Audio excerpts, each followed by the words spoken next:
She chose another man, so I walked away, never expecting her to come back.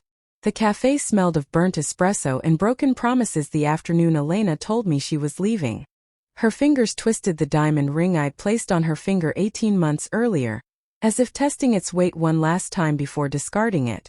"I'm sorry, Daniel," she said, eyes bright with the kind of tears that come from relief rather than regret. "I love you, but I love him more.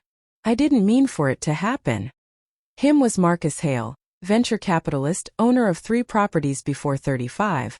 The man who could promise her the life I'd only been able to sketch in careful 5-year plans. I sat across from her in stunned silence while she explained how their connection felt inevitable, how our relationship had become comfortable instead of passionate, how she needed more than the quiet stability I'd built brick by careful brick. I didn't yell. I didn't beg. Something inside me simply clicked shut like the lid of an expensive watch. I removed the ring from her finger with surprising gentleness, placed it in her palm, and closed her fingers around it. "Keep it," I said. "Or sell it. Whatever feels right." Then I stood, left enough cash for both coffees, and walked out into the October drizzle without looking back. The first month was brutal. Friends took sides or disappeared entirely. My apartment felt too large and too quiet. I kept expecting her key in the lock, her laugh in the hallway, her perfume on the pillow. None came, so I did the only thing left. I rebuilt. I started running before dawn, 5 kilometers, then 10, then half marathons. The rhythm of my feet against concrete drowned out the replays in my head. I took the promotion I'd been avoiding because it meant more travel, more responsibility. I said yes to every invitation, traveled to cities I'd only seen in photographs, learned to eat alone in restaurants without feeling like a character in someone else's tragedy. 6 months in, I met people who didn't know the before version of me. They saw the man who listened intently, laughed easily, and never mentioned an ex-fiancé. I liked that man. I began to trust him. Then the messages started.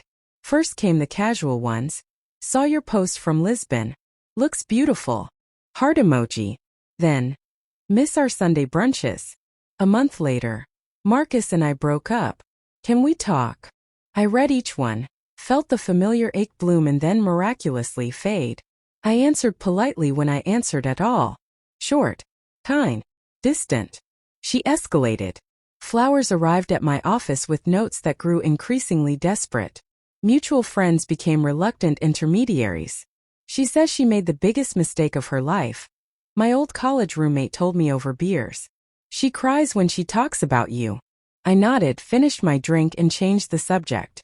The night she appeared at my door was rainy, the same kind of autumn downpour that had witnessed our breakup.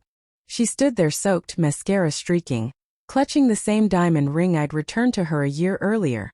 "Daniel, please," she whispered. I was wrong. I thought I wanted excitement, but all I found was emptiness. "You were home. You were always home." I looked at her, the woman I'd once planned forever with, and felt compassion. Not love, not anger. Just the quiet recognition of someone who'd once been central to my universe. "I waited for you to come back," I said softly. "Every day for months I waited. But waiting is a decision too, Elena. And I eventually decided to stop." Her face crumpled. "I still love you." "I believe you," I replied. "But the version of me who loved you back doesn't exist anymore. He grew in directions you weren't walking." I stepped aside, not inviting her in, just giving her space to leave with dignity. She stood there a long moment, rain dripping from her hair, then turned and walked away. I closed the door gently, leaned against it, and exhaled. Later that night I opened my laptop and booked a one-way ticket to Kyoto. Cherry blossoms would be blooming soon. I wanted to see them without comparing the sight to anyone else's smile. Sometimes revenge isn't something you do to another person. Sometimes it's the quiet, deliberate choice to become someone who no longer needs their love to feel whole.